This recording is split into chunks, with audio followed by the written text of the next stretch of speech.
नमस्कार साथियों।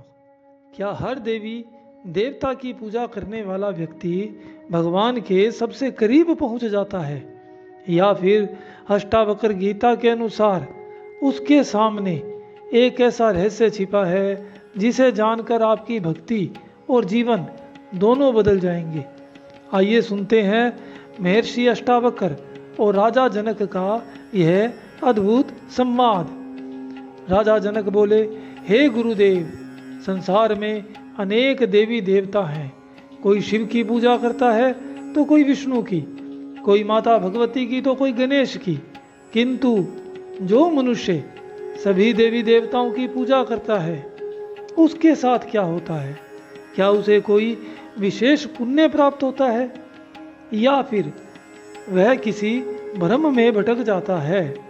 यह प्रश्न सुनकर सभा में बैठे सभी विद्वान उत्सुक हो उठे और महर्षि अष्टावक्र मुस्कुराए और उन्होंने कहा, राजन, तुम्हारा प्रश्न अत्यंत गूढ़ है, लेकिन सबसे पहले तुम्हें यह जानना होगा कि देवी देवता कौन है और उनकी वास्तविक सत्ता क्या है। तो राजा जनक बोले, गुरुदेव, आप मेरा ज्ञान दूर कीजिए। इस पर महर्षि अष्टावक्र बोले, जैसे एक ही सूर्य हजारों जलाशयों में भी अलग अलग दिखाई देता है, उसी प्रकार एक ही परम चेतना अनेक देवताओं के रूप में प्रकट होती है।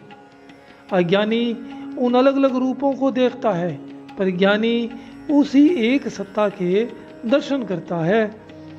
राजा जनक ने पूछा, तो क्या शिव और विष्णु अलग नहीं हैं? तो अष्टावक्र बोले, जैसे समुद्र और उसकी लहरें अलग नहीं होती, वैसे ही शिव, ब्रह्मा, विष्णु और देवीय शक्ति भी उस एक ब्रह्म के विभिन्न प्रकाश हैं। नाम अलग हैं, रूप अलग हैं, कार्य अलग हैं, पर सबका आधार एक है। यह सुन पूरी सभा में मौन छा गया।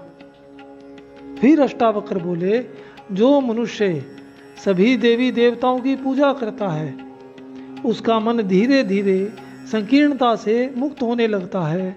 वह समझने लगता है कि सत्य किसी एक रूप में सीमित नहीं है, किंतु वह अगर बाहरी पूजा में ही अटक जाए और उस एक परम सत्य को ना पहचाने तो उसकी यात्रा अधूरी रह जाती है।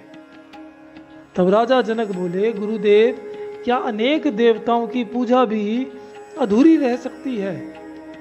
तो अष्टावक्र ने कहा, हाँ, ये वैसे ही है जैसे कोई व्यक्ति वृक्ष की प्रत्येक शाखा को जल दे पर उसकी जड़ को ना सींचे, उसे भूल जाए, तो उसका श्रम व्यर्थ जाएगा। और यदि कोई जड़ को जल दे तो सभी शाखाएं स्वतः ही पुष्ट हो जाती हैं। उसी प्रकार सभी देवताओं का मूल एक ही परमात्मा है। उस एक मूल को जान लेना सभी को जान लेना है। तब राजा जनक ने पूछा, तो क्या हर देवी देवता की पूजा करने वाले को उस परम सत्य तक पहुंचना चाहिए? तो अष्टावक्र जी बोले, यही उसकी यात्रा का अंतिम लक्ष्य है। जैसे पूजा प्रारंभ है, ज्ञान उसका चरम बिंदु है, भक्ति उसकी नाव है और आत्म ज्ञान उसका दूसरा किनारा। जब तक साधक अलग अलग रूपों को देखता है वह भक्ति के मार्ग पर होता है, पर जब वही साधक उन अलग अलग रूपों के पीछे की सत्ता को देखता है तो वह ज्ञान मार्ग में प्रवेश करता है। अब उसके लिए हर रूप पूजनीय हो जाता है। अब राजा जनक समझ गए कि रूप अनेक हैं, पर सत्य रूपी प्रकाश एक ही है। धन्यवाद। जानकारी अच्छी लगे तो कमेंट में बताएं।